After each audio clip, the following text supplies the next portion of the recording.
I found out. My stepmom was selling my late mom's jewelry online. I found my late mother's necklace online. Not one like it. Hers.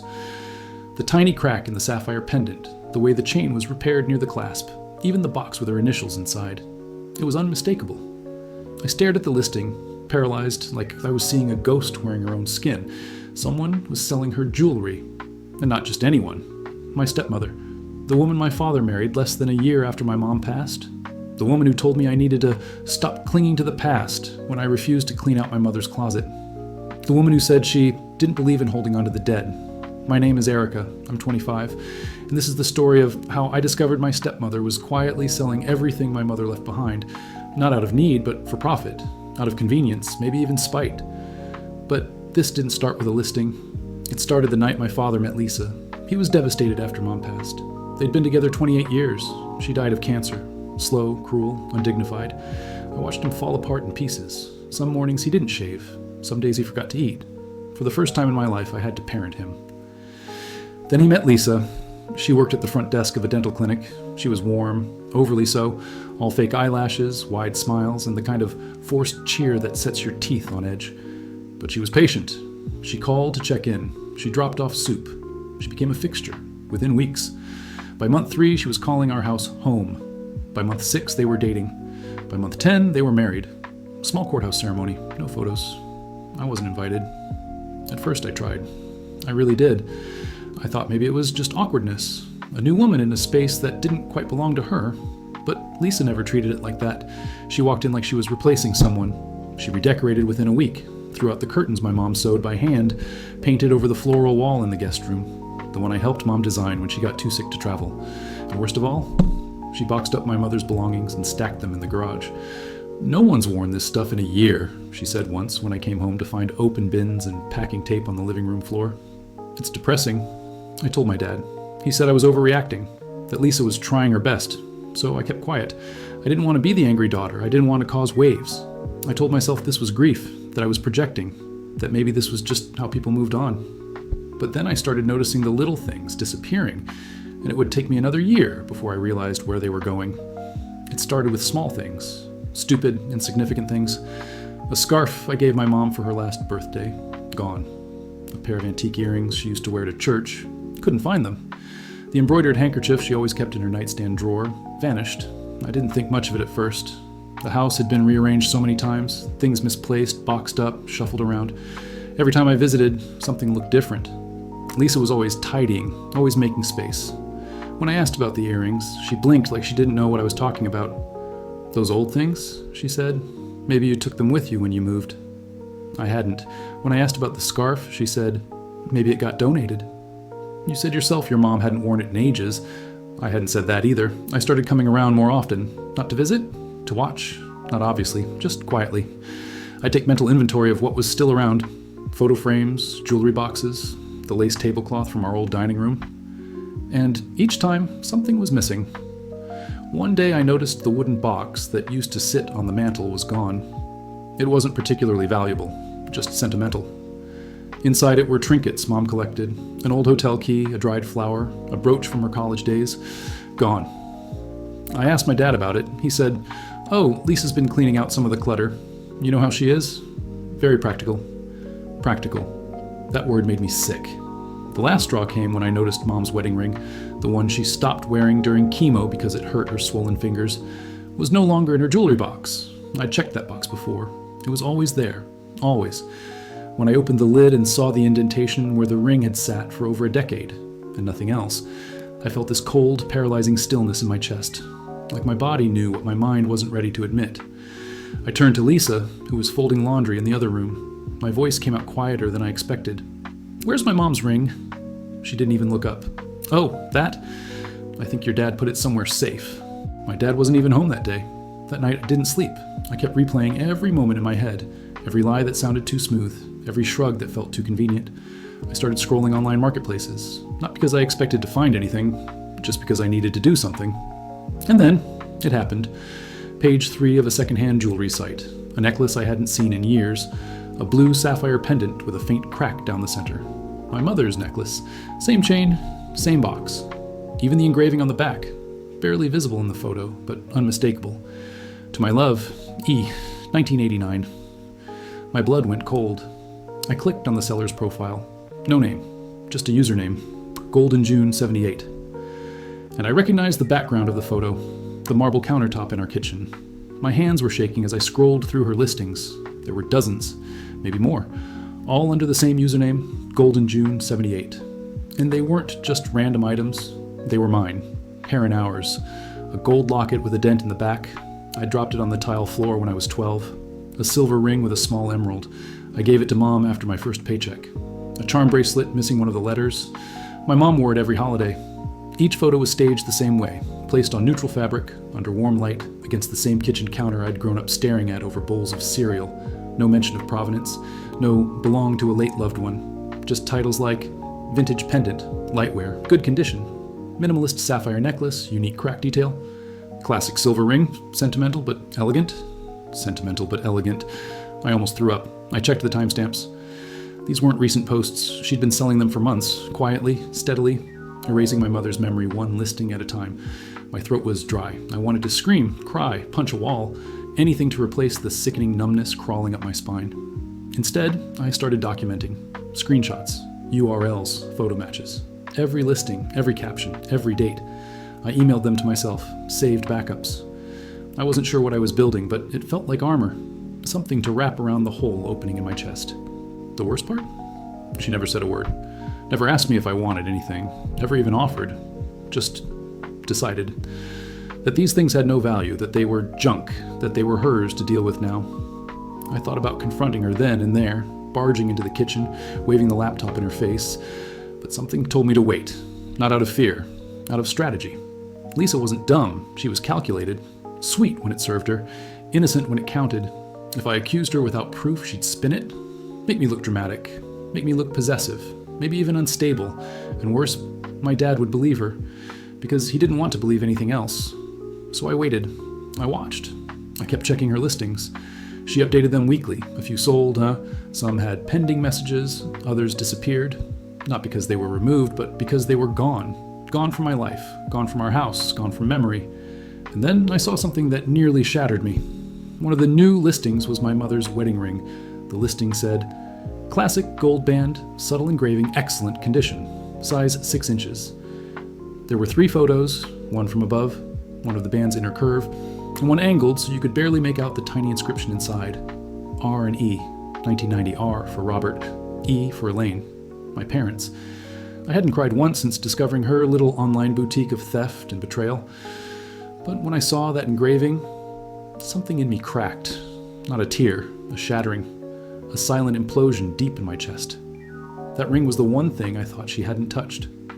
Mom stopped wearing it after the chemo made her fingers swell. She kept it in a velvet box inside her dresser, wrapped in an old cotton sock. I used to take it out sometimes just to hold it, feel the weight, the smoothness, the way the light caught the curve. It made me feel close to her. And now Lisa had listed it for $300. $100. A lifetime of love, a marriage, a family. On sale for the price of a mid-range blender. I closed the listing. Not because I couldn't look, but because I didn't want her to see me looking. I needed her to stay careless, comfortable.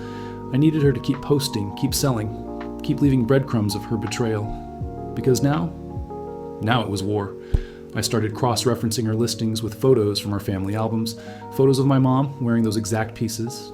I found 5, then 12, then over 20. One photo, taken on my high school graduation day, showed my mom with her arms around me, wearing the exact locket Lisa had already sold. I created a folder, named it Proof. Then I went further. I checked the buyer's profiles. A few had public reviews. I reached out to one, gently. Told her I was working on a family issue and wondered if she'd purchased anything recently from GoldenJune78. She responded, yes, a lovely blue necklace with a cracked gem. Got it for a steal. Why? The pit in my stomach deepened. I didn't tell her the truth. Not yet. I thanked her. Asked for a screenshot of the invoice. She sent it within minutes. Name, date, address, everything. Now I had more than screenshots. I had proof of sale. Evidence? Lisa hadn't just crossed a line. She'd built a market on my grief. And what haunted me most wasn't just that she'd done it, but that my father had let it happen. Whether out of blindness or willful ignorance, he had given her the keys to everything. and she'd use them to gut our family's soul at the one item at a time. This wasn't about jewelry anymore. This was about memory, identity, the right to grieve, the right to remember. And I was done letting her take things from me. I waited until Sunday. That was Lisa's self-declared cleaning day, the day she loved most. Not for cleanliness, but for control. She didn't dust or vacuum. She reorganized, decluttered, and reset the energy. Every week, another quiet purge, another shelf scrubbed of anything that didn't suit her aesthetic. That morning, I walked into my father's house without announcing myself.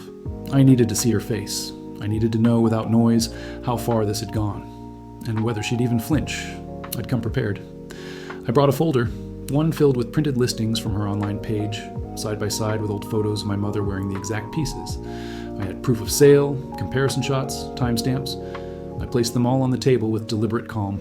She looked at them the way someone might look at a stack of expired coupons, vaguely annoyed, slightly inconvenienced, but never surprised, never ashamed.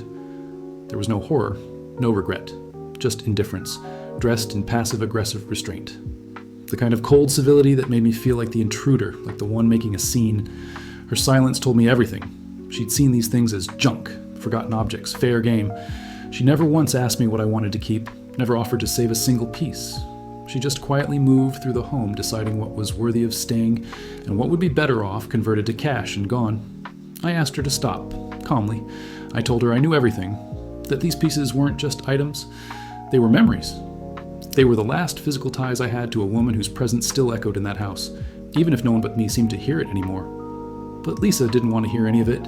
In her eyes, I saw irritation, not guilt. The look of someone who believed I was clinging to trash, who resented being challenged, who saw my grief as clutter to be swept into the past. So I left. Not because I was done, but because I needed to keep my power. Screaming at her would have given her a performance to dismiss. I wanted her to feel the weight of being watched, the quiet pressure of knowing I knew. The next morning, I tried to talk to my father. I laid it all out, every listing, every missing item, every photo that proved what she'd done. I told him how long it had been going on, how she'd done it behind his back, how she hadn't even bothered to ask me or anyone else if it was okay. He didn't get angry, he didn't explode, he didn't break down, he just looked tired, confused. Like he was trying to solve a riddle he didn't want the answer to. He started talking about my attachment to the past, about how Lisa's just trying to move on, and how we all grieve differently. Words that sounded gentle but felt like weapons. Words meant to soothe me into silence, to neutralize me. That's when I understood. This wasn't about proof. It never had been. He didn't want truth. He wanted comfort. And Lisa had given him that comfort, repackaged in smiles and clean countertops and a world scrubbed of sorrow. He was choosing peace over justice, denial over discomfort, her over me. I left his house feeling colder than I ever had. Not angry, just emptied. Not because I lost the argument, but because I realized the battle wasn't even acknowledged. But I wasn't alone. A few days later, I drove out to see my aunt. She welcomed me in, made tea, and sat across from me in silence while I explained everything. I showed. And she didn't. She didn't defend Lisa. She didn't question my sanity. Elaine would be devastated. And then, we are not letting this go. My aunt didn't waste time. She had always been that kind of woman. Steady, sharp, and far less forgiving than my mother ever was. The moment she saw the proof, she asked for digital copies. She called a friend who worked in estate sales. She started looking through her own photo albums, pulling pictures of my mom wearing certain rings, brooches, pins. Together, we built a visual archive, a timeline of everything that had once lived in my mother's hands and now existed in the hands of strangers. We spent hours comparing angles, searching online listings, even reaching out anonymously to a few buyers. Some responded. One, a nurse from Texas, had already given the pendant she bought to her daughter. Another, a man who collected vintage jewelry for his partner, apologized and said he had no idea it came from a private estate. That part hurt the most. These people weren't villains.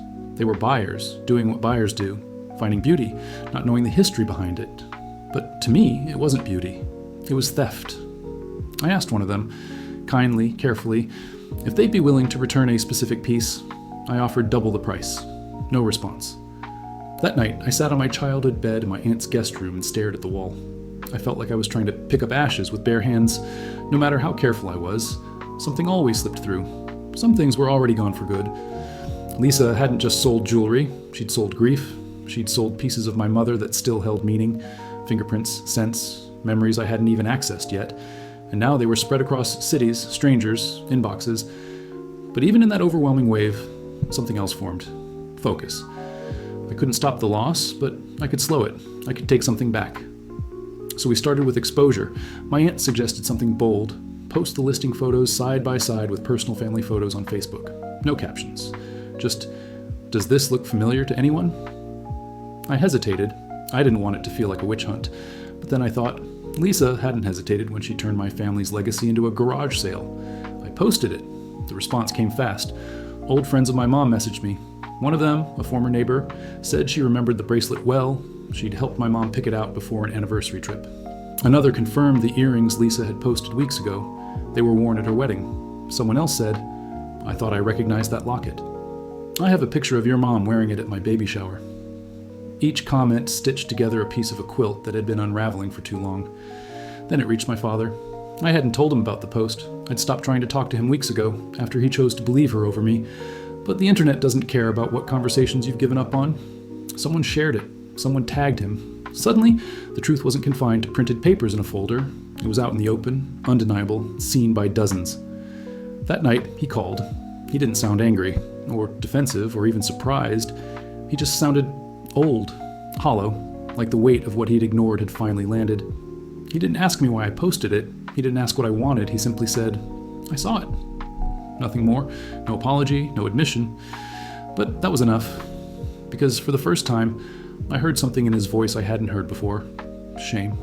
And that silence? It spoke louder than every excuse he'd ever given me. Some endings don't arrive with closure. There's no final confrontation, no perfect resolution, just silence, and the decision to stop chasing what won't be given freely. It's been 5 months since that call with my father. We haven't spoken since. There was no fight, no dramatic goodbye, just distance. A slow fade into absence, the kind that doesn't scream but whispers, we're done pretending. Lisa never reached out, not to defend herself, not to apologize. And honestly, I'm glad, because nothing she could say would matter now. In the end, I managed to recover 7 items. The ring, the locket, a pair of earrings, a brooch. 2 were mailed anonymously. 3 I bought back from kind strangers. 2 were returned by a buyer who saw the post and said, I think these belong to someone else.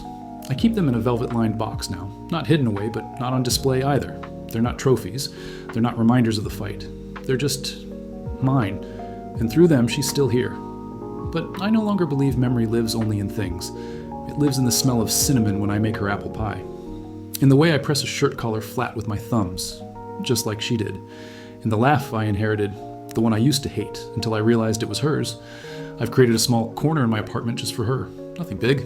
Just a photo, a candle, one of her scarves, folded neatly in a tray, a framed page from one of her favorite books, and her wedding ring, centered, safe. Sometimes I sit there in the evening with a cup of tea and say nothing at all, because now I understand something I didn't before. Grief doesn't end, but it does settle. It stops being a scream and becomes a hum, something you carry quietly, always. I don't need my father to acknowledge it. I don't need Lisa to undo it. I don't need the world to validate it. My mother lived. She mattered. And no one, not theft, not silence, not selfishness, can erase that from me. I lost some pieces of her, but I reclaimed the most important one, the part of me that still remembers.